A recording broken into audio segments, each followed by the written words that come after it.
Hello, good morning. I'm Mr. Danish, and this is Miss Sherry, one of my business partner of my Express Mart, while another one is Miss Aria, one of our employees. And I have an appointment at 11 o'clock with the lawyers in order to discuss some of our matters. Yes, nice to meet you, Mr. Danish. I'm Miss Lu. Yes, we're waiting for you. Let me introduce you to my partners. Nice to meet you, Mr. Danish. I'm Miss Sophie. Good to see you, Mr. Danish, Miss Sherry, and Miss Arya. I'm Shesha. Yes, nice to see you too. So, shall I straight to the point now? Please hold on, Mr. Danish. We would like to explain the consultation fee and procedures before we begin to discuss on the case. Oh, what we still need to discuss regarding this? Oh, all right, okay, but please be quick as we are rushing off time. Okay, we just want to let you know the procedure that shall be considered as our first consultation, and it is free of charge. If you wish to continue your case with our firm, or in other words, you are agreed to appoint us as your legal representative, you may sign the letter of appointment, and the subsequent consultation will be charged RM 500 ringgit. Mr. Danish? What? RM 500 ringgit? Seriously, for one consultation? Yes, Miss Sherry, that is if you wish to proceed with us. Okay, fine. We lost more than half in our business for something we didn't even do. What more could we lose, right? So RM 500 ringgit it is.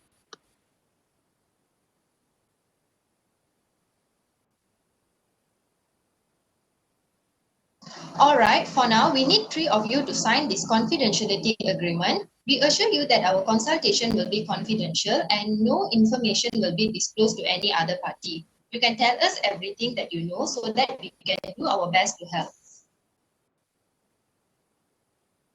Okay, we will sign.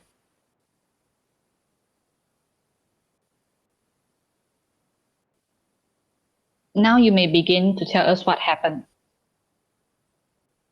Okay, here's the thing. We run our business of Express Mart. Express Mart, you know, right? It's very famous a supermarket for over 10 years. And nothing dramatic has happened before. We are confident that we serve our customer always with the best quality product at the most reasonable price. All our employees are also trained and even receive a great feedbacks from our loyal customers.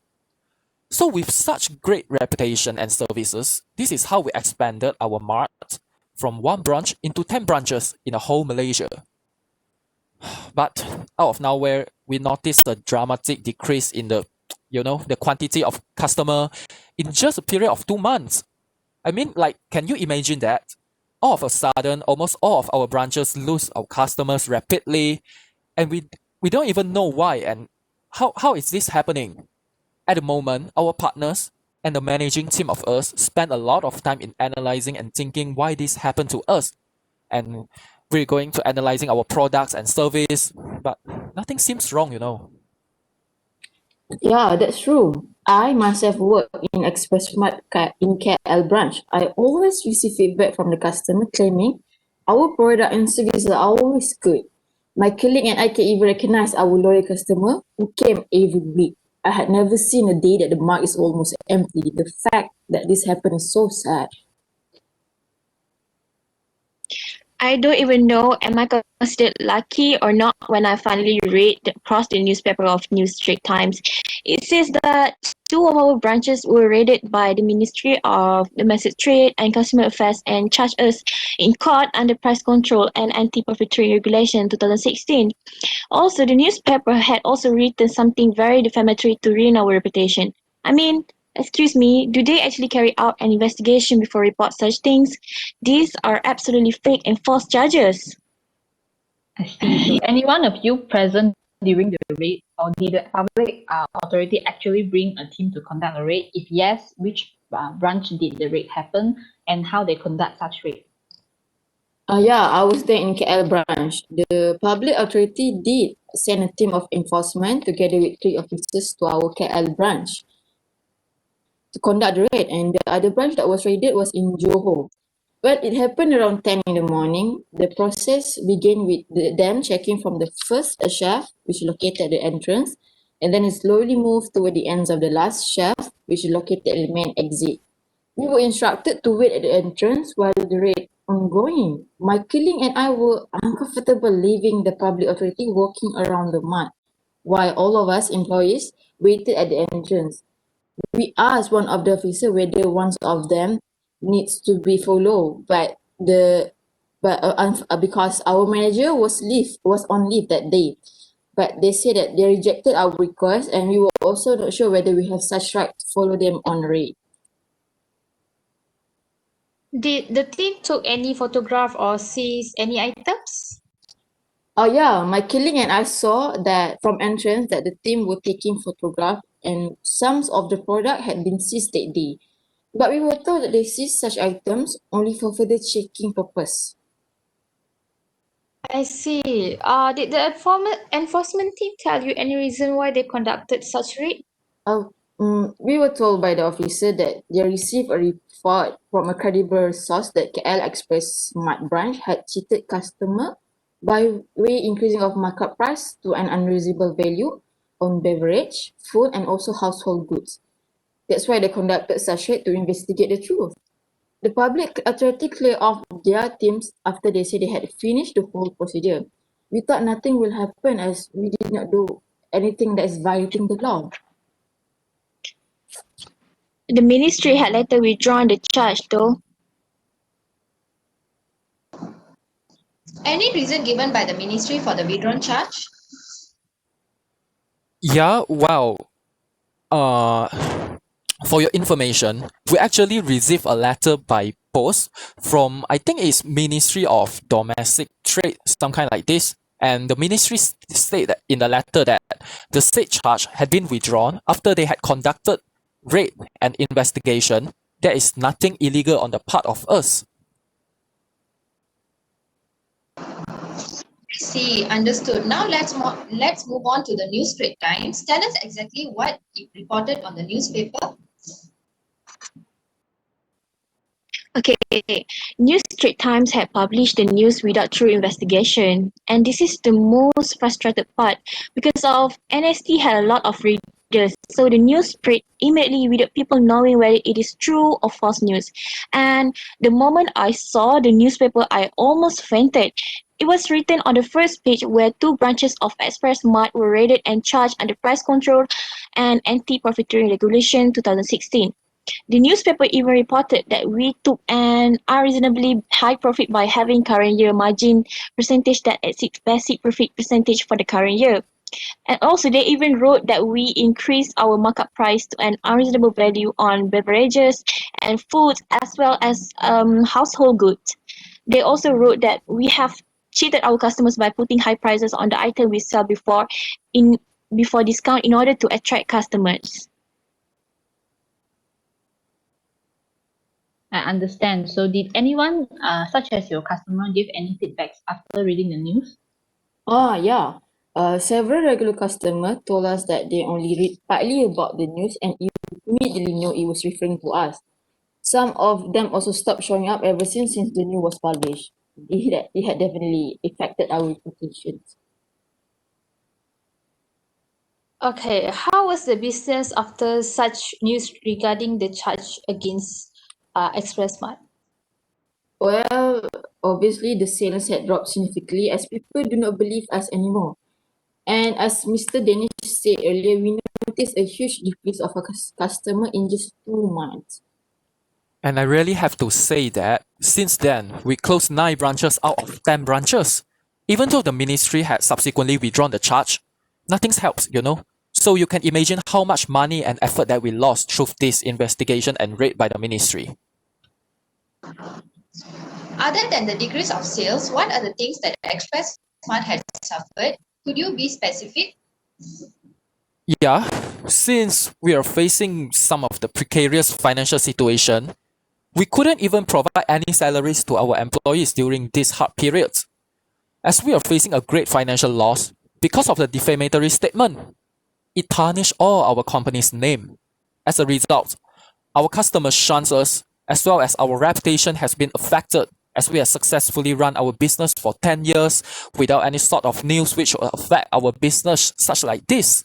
We have been earning a good name in the society all the while for the way we run our business, as well as our objective in provide the best service and best goods and provide it with the most reasonable price.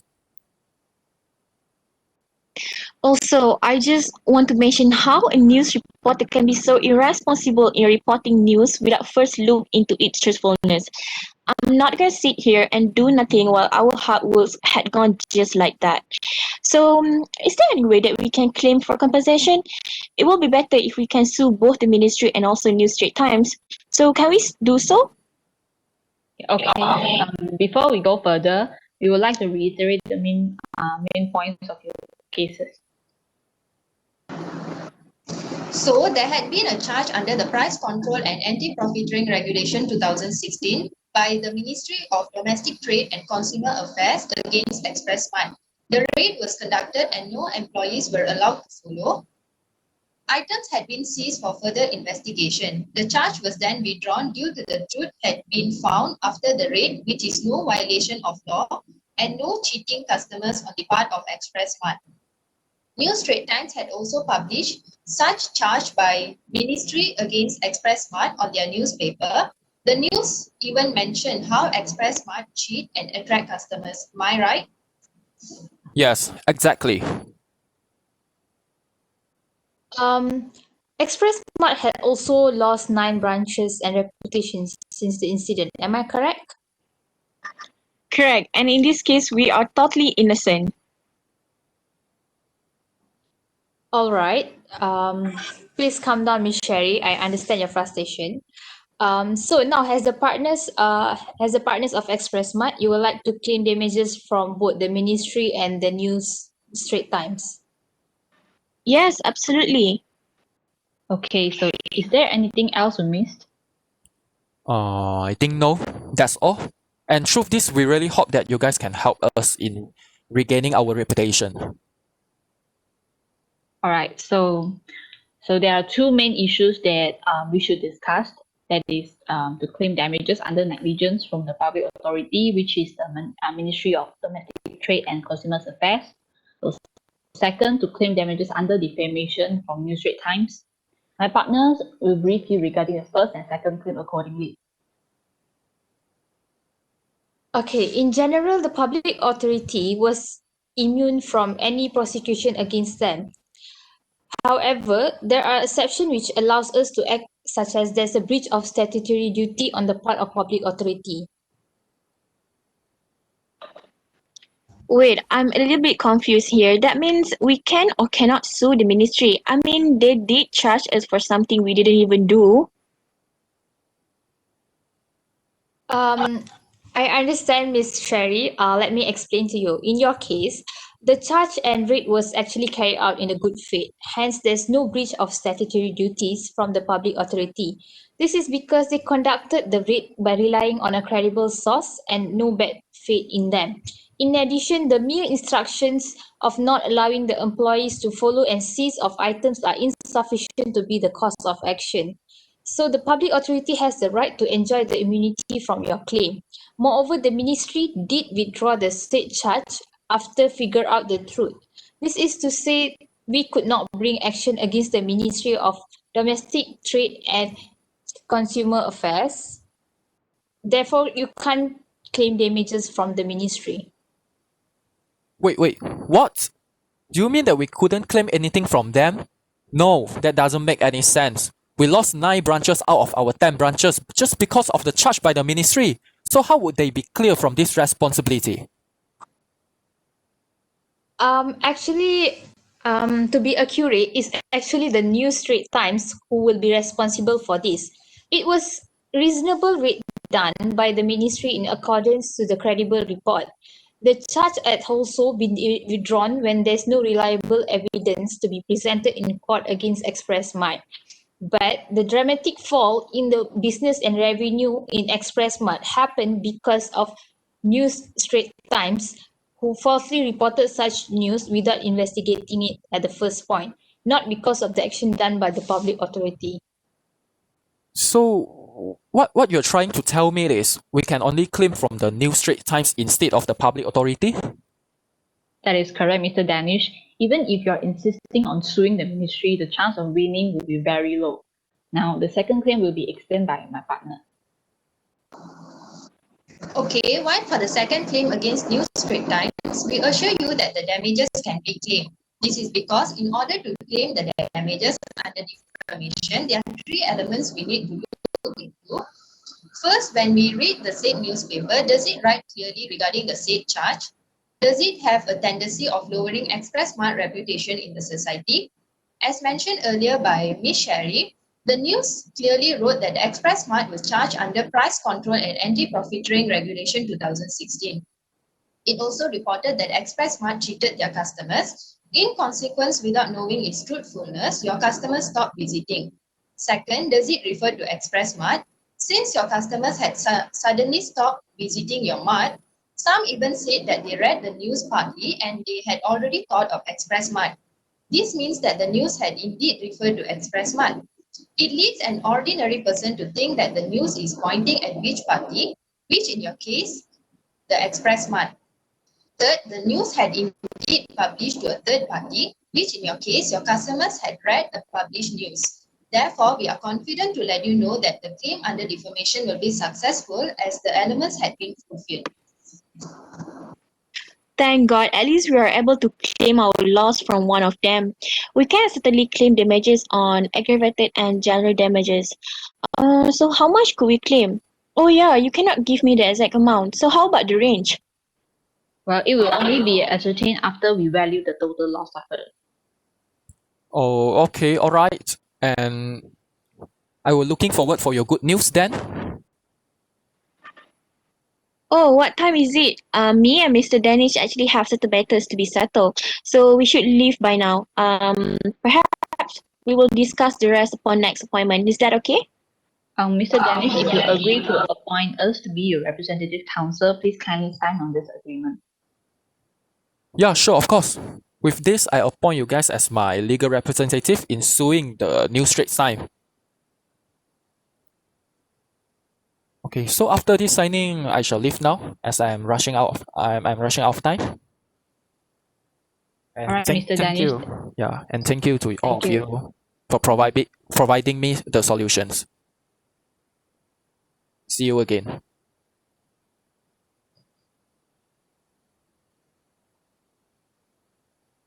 So I'm trying to find any relevant provisions and cases that might be helpful for our client's first claim.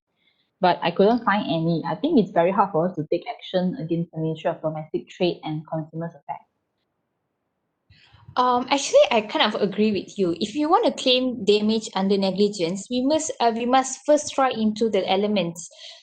If we look into the elements, the first is ministry must be owning duty of care towards our client. Second, there must be a breach of statutory duty and cause damages to Express Mart.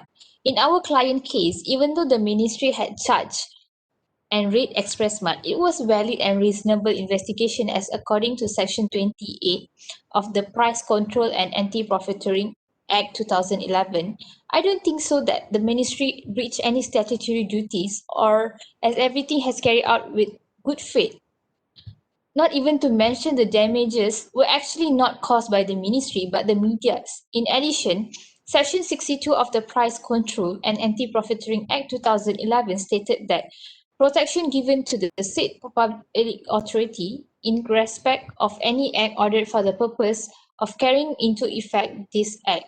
Since no malice found on the part of public authority, I think there shouldn't be any action taken under negligence for the ministry. Yes, if we look into the case of UDA Holdings Berhad against Koperasi Pasaraya and Berhad, this case focused on the liability of the local authorities for pure economic loss. The deliberate acts by the three defendants, UDA, DBKL, and Government of Malaysia, were causing the closure of a public road that subsequently led to the severe economic loss of the supermarket's business. The federal court held that it must necessarily extend to breach of statutory duties as well as other thoughts, which is to preclude claims against the local authorities.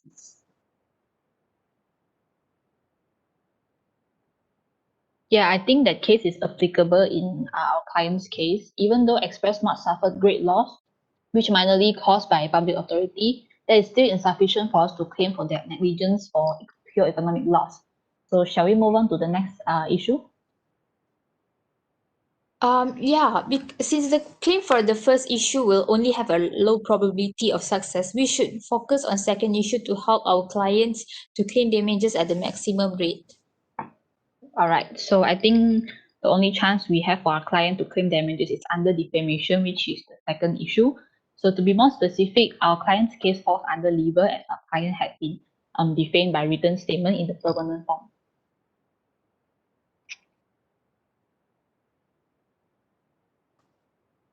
Yes, I agree. For the element part, all the elements of defamation had been fulfilled, as we can see. Firstly, the statement must be defamatory. Secondly, the words must be referred to the plaintiff. Third, the statement must be published. As we can see, the action of News Straits Times did tarnish the name of ExpressMart. After looking at these essential elements of defamation, as well as ExpressMart can successfully claim damages under defamation.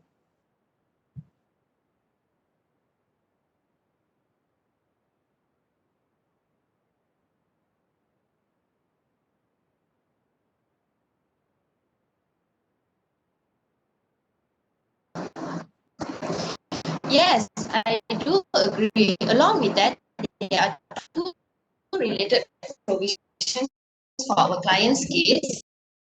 According to Section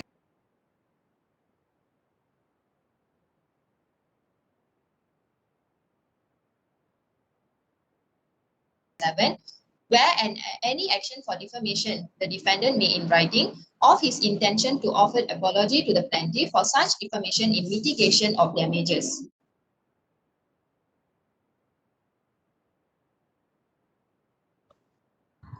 We study into the related cases and authorities in Sheikh Hussein Ali against Syarikat Percetakan Utusan Melayu, the defendant newspaper published about plaintiff said that MB considered Sheikh Hussein Ali as wanting arouse the hatred of Malaysian people against the government.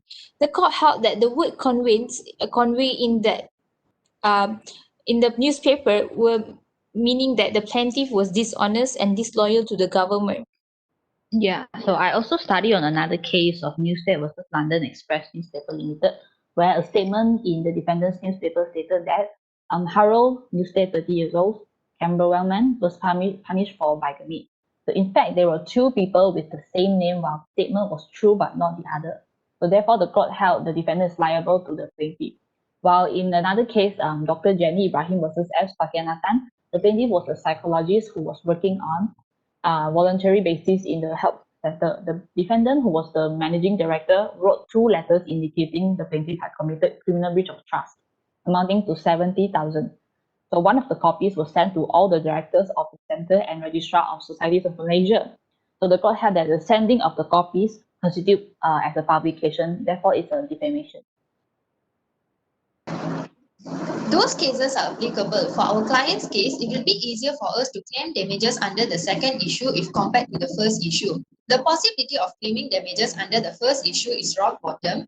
Second issue would help our client to claim damages at maximum rate as said by Ms. Safira earlier.